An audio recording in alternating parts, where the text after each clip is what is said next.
Yeah, I mean, the only good news I know, it'll be 11 o'clock my players' time, and they will be happy-go-lucky. It's 11 o'clock. They just getting up, ready to go. And yeah, if you're a coach at that time, it's a little bit harder. But we'll get out there tonight. We're gonna practice, try to get them to sleep tonight. Hopefully, keep them up on the plane. So, and I don't know how many of you will be out there already, but you're welcome to come to our practice there. We did most of it. We weren't planning on doing as much as we did today, but we did. So we're just telling whoever wants to come, if you want to come to the practice. I think it's at 6:30 at Coronado High School. Early 5 o'clock, but. What is it? 5 tonight, third local time. Local time is 5? Yeah. So maybe 5:30 at Coronado High School. Seems like Khalil's sort of figuring out what Yeah. button to push with him is like one of the maybe top. He's gonna, priorities, look, right? I've told the team, we got a ceiling unless he plays for us. We don't have anybody like him. He's the one. But if other guys are playing better than him, I have a responsibility to everybody. And what he hasn't done yet is figured it out. And he will. He's a great kid. He's trying. We did some stuff today. They got to talk more. But you got everybody rooting for him. He's just going to have to go play. I even told him, don't be afraid to beat Tyrese. Go guard their best player, shut him out, and go 0 for 9. Don't be afraid to beat Tyrese. And then they say you're player of the game, you were 0 for 9, and you were the player of the game. Don't be afraid to be that. And then the other stuff will happen. How big a step was that for Tyrese when you talked so much about not letting your offense affect everything else? He was proud of himself. Like, he came in. I may not have played well, but I know I guarded that dude. Like, he was proud of himself. And that's when you start seeing the change. It's hard because of the clutter. The clutter is the only way you get your name in the newspaper when you're in high school, in grade school, in junior, is score points. So go out there and score points. And at this point, none of that matters. And going forward, I'll be honest with you, you have to be skilled each level. If you're not skilled, you can't make it. But the whole point of it being, do you play basketball? Do you help your team win? Do you play with unbelievable effort? I told them the other day, I said, look, there's things that you control and things you don't. Coaches coach, players play. I choose how much you play. You choose how you play and what kind of effort you play with. If you want more, you play better in whatever you get. Coaches coach, players play. You want to play at that next level? Great. You're not playing a whole lot. Your family's going to walk in and talk to the coach? Players play, coaches coach. We have talented guys that are learning how to fight. That has nothing to do with offense. They're learning how to fight, how to stay connected. I told them, I don't have a magic wand. I can't do it for you. You're going to have to do it. But this is a program that lets guys go. But most of that means fight and effort and play for your team, and we're learning. And again, I'll say it again. We have to get – Khalil's got to play at a level that he's capable of playing for us to be what we need to be. And everybody knows it. Everybody's watching it. And it may take time. So what if it takes them a month? Who cares? They're only going to watch him at the end of the year, and at the end of the year is when this stuff really counts. And it's taken them more time than I thought it would. Keon has kind of broken through a little bit, but why? Because I had him playing against Nick. And he had to fight Nick or surrender. He surrendered early, and we kind of let him know. Not sarcastic or anything. And just let him know that you're getting killed. You can't even hold your – and he started fighting. And all of a sudden, you see an aggressive player who's not worried about how cute it is. You got to fight. So, again, I like the three-guard lineup. I don't know in this game. They got some big wings. Whether we can do it, we'll see. Got to get EJ playing more aggressive.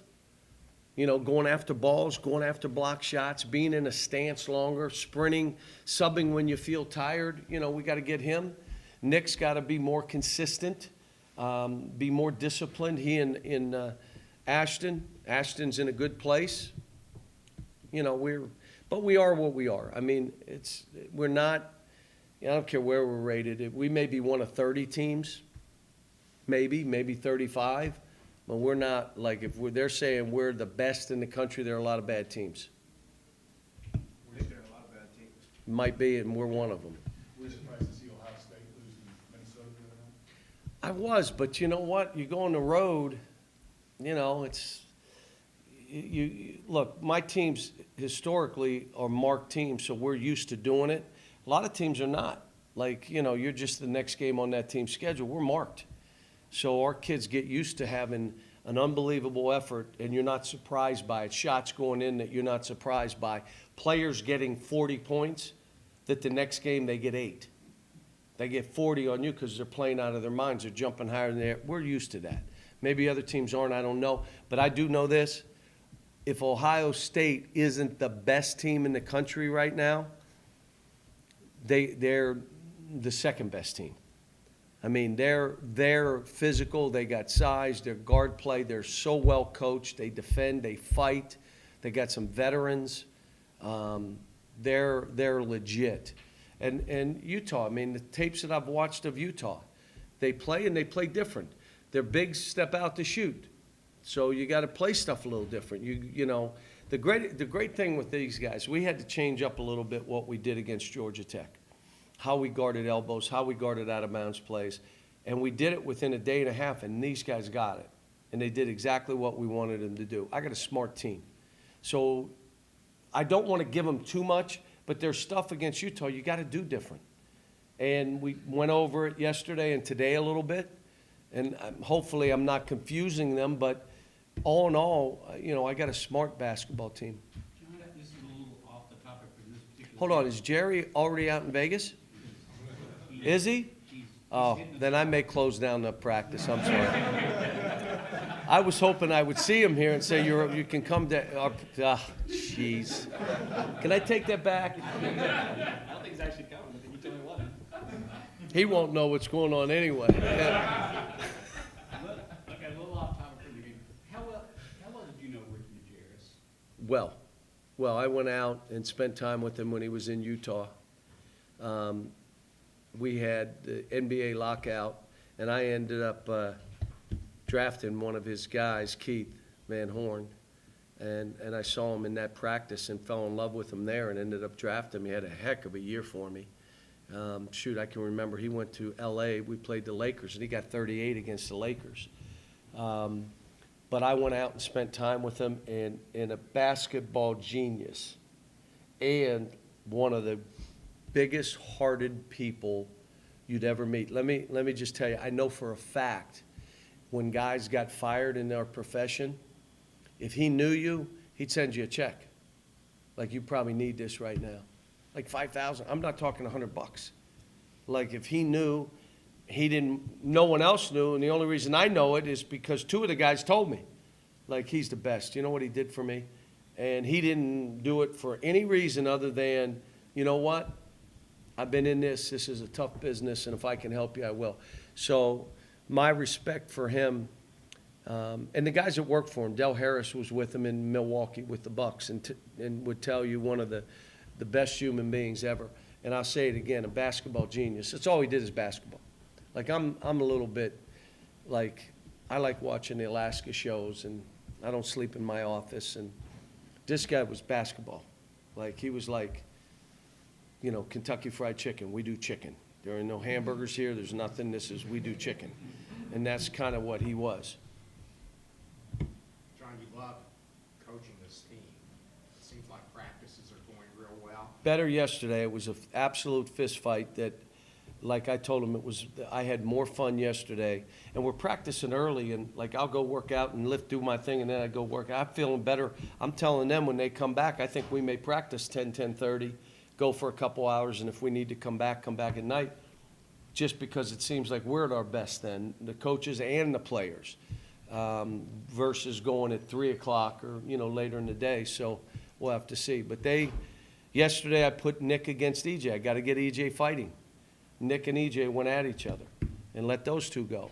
I put Tyrese against Ashton, scramble his mind a little bit. Like, go Ashton, go after him. So you're trying to get all these guys, and in the interim, you're trying to get Khalil going. You know, you stay up nights. How do I help him break through? What, is there anything I can do? Some of it is just experience. Some of it's, listen to me, reps, but not at the expense of winning and losing. You know what I'm saying? He needs reps. He needs to go through this, but we also got to win games. So it's a push and a pull, but, you know, love the team, love these guys. We got 2 hard games in Vegas, both of them. We could lose both and go home on Christmas 0-2, which would not be a very good Christmas, but you almost have to surrender to that so we can just play. So I surrender to it. That could happen to us. And I walk into every game, I say the same thing. Whatever happens, I'll deal with. Win or lose, I'll deal with whatever happens so that I can just coach the game. And now I'm trying to get these guys in the same frame of mind. To surrender to the result. It could happen. We could lose. We could play like crap. We could miss every shot. We went 0 for 20 against one team in the NCAA tournament and lost. We went 0 for 20. How many times do you go 0 for 20? We did that night. So you almost have to say, let's just surrender to what can happen and play. Time for a couple more guys. Maybe this is an oversimplification, but it seems like maybe this is a team that rises to the level of its opponent. We'll see, won't we? You hope, you think that? We'll see. I mean, it's, you know, they get more locked in, but, you know, we're a team I would hope would go out and someone was in, Steve Smith's father was in our practice yesterday, and he said, you know, the thing came up, you guys got to get from 10 and get the game to 25. I said, yeah, we're getting it from 25 to 6. We're going the wrong way, and don't know if it's opponent or what it is, but, you know, finishing games off, we got to learn, and this will be a good one for us. Cal, on the radio show last night, Kenny said that DeAndre Liggins is kind of a good comparison for where you would like to see Khalil. Oh, yeah, that's a great comparison. Yes, and it's, like I said, I just told them, why don't you pick this game and be like Tyrese? Play unbelievable defense and go 0 for 9. I mean, I'm going to be that. You know, I mean, that's the mentality and the mindset. It's all, and let me say this to you guys before we go. These kids got to fail some. If they're going to go and think they're going to do this for the rest of their life, how do you deal with failure? How do you deal with when you're not playing a whole lot? How do you deal with you're not getting it or you're not, how do you take your game? How do you, are you getting enabled? Are you delusional and always blaming somebody else? Or can you self-evaluate in failure and say, I got this? Like, we support them, but again, we can't, end of the day, can't do it for them. Guys got to go out and perform, and it's hard here. I mean, you're under the lights here. All right, guys. Thank you.